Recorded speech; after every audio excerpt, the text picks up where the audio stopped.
Welcome to the Grow Renaissance podcast. Let's nourish the world.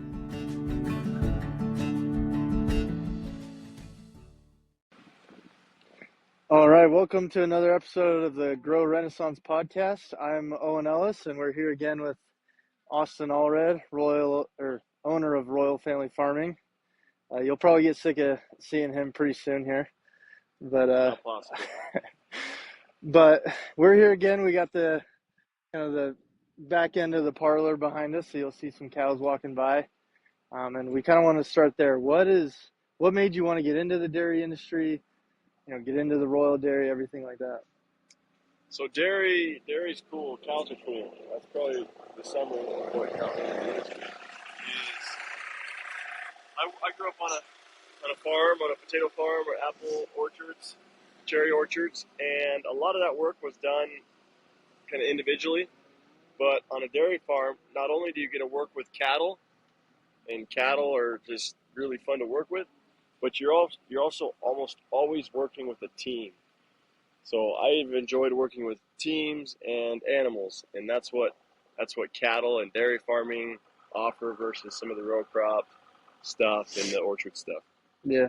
And you kind of got into this in high school, right? Yeah, so this farm was owned by a friend of mine, and I worked with him.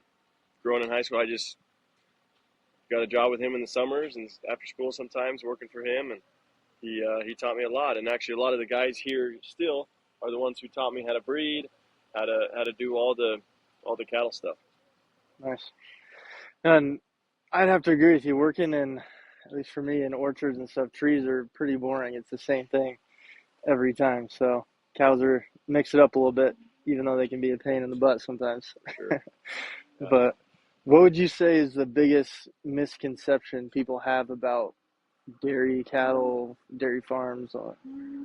It kind of is summarized into environmental stuff and then really humanity and humane handling of cattle. I think when it comes down to that, the farmer has really, really high, or should, and they do have really, really high concern for both the environment that they live in and for the cattle that they're raising and stewarding.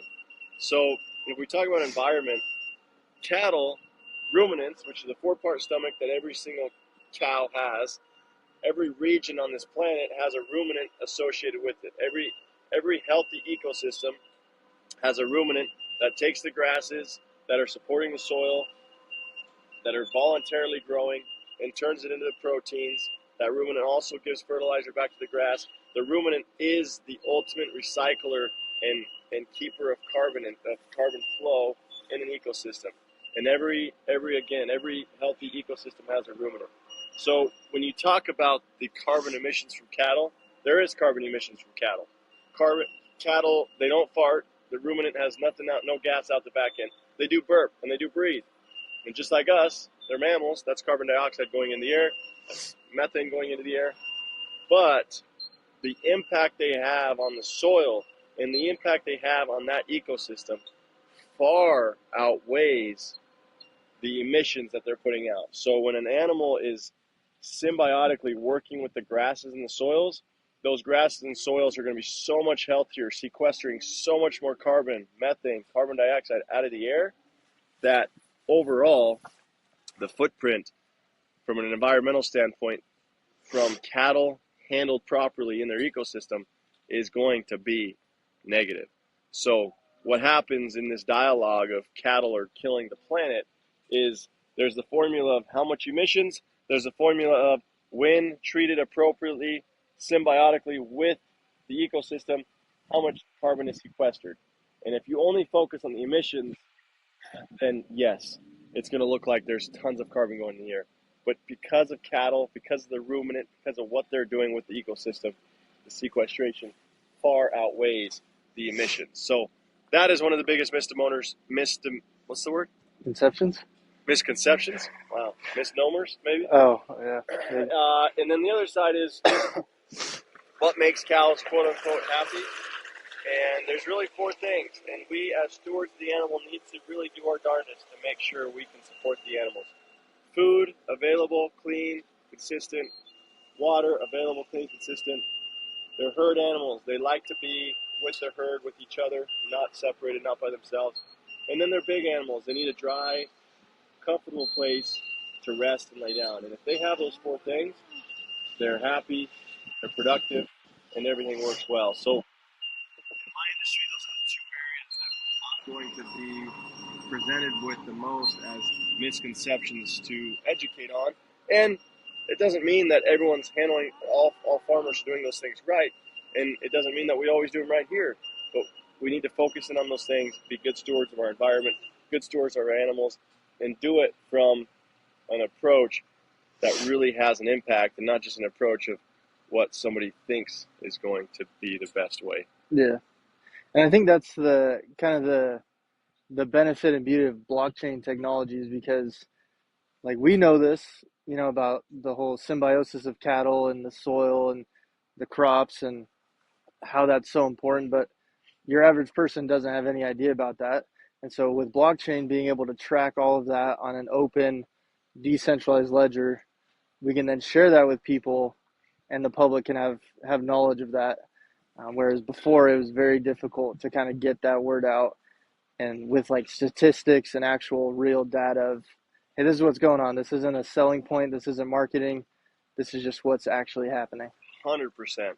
That's so important. Just the transparency and then the scale transparency so that you can really get data from all the different cows getting milk, all the different farms out there. You can have that data from a holistic basis, and we can all utilize and capitalize and make adjustments on the real data, not the manipulated data to run some agenda or some new regulation or to sell some product. If we can utilize the real data from the blockchain, from that transparent ledger, the impacts in the velocity, the acceleration of the impact will be extreme and way, way faster, way, way better. Because really, I learn what I learn. Mm-hmm. My data, I can learn what I learned from my data. But if we can have a true ledger that's decentralized, but the ability to see that data and to make real adjustments off of that data, not manipulated adjustments to support somebody's stupid agenda, then we can make serious improvements fast on better environmental practices, better animal stewardship, and really drastic improvements quickly. Yeah. And I think blockchain also helps incentivize farmers to do the right thing, because it's like, hey, if I do the right thing, I can now share that with people and people will appreciate that. You'll be rewarded in different ways through monetizing your data through NFTs, through people just supporting you because they like what you're doing, so they'll buy more of your products.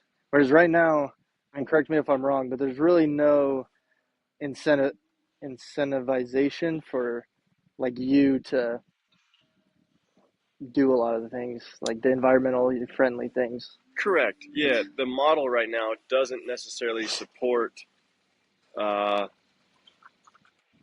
environmental adjustments. There's strategies to try to buy less synthetic inputs, and that's what we're doing. But yeah, I mean, right now, essentially what happens is you share your data, somebody else gets to capitalize off of it. Mm-hmm. And that's a formula or a model that is not sustainable and is not going to help us get to the next level that we want to get to. Yeah, and it even rubs producers like the wrong way, because it's like, of course, why would I do that if someone else is just going to piggyback off of my hard work, That and I mean, that's probably the very tip of the iceberg, but once you get into it, why would I do that when that's going to end up coming back to bite me in the butt, because they're going to twist that and regulate me for some reason that they're manipulating that data to prove some point for their regulation. Yeah. Or they're going to twist that to make it look like it was all a result of the semen that I bought from this company. I mean, that data is just so easily taken, manipulated, turned over, and then used how they want it. Instead of used to improve the system as a whole. Yeah. And I think that's kind of where I want to end off here is farmers are really all about improving their system, which is the environment, improving the cows, improving the land. Like there's nobody that cares more about their cows and their soil than the farmer. And so incentivizing them to do it and giving them the power to do it is what's going to make the most change here. So that's really what we want it, with the Grow blockchain. That's the whole goal. And that's obviously what we're trying to do at Royal Family Farming as well. So Thank you for listening to another episode of the Grow Renaissance podcast. Make sure you like, share, and subscribe this episode. Remember, it will take a community of us to do the best in the world and truly nourish not only ourselves, but the planet, the atmosphere, the soil, the plants, and the animals on it. So make sure you spread this message anywhere that you can.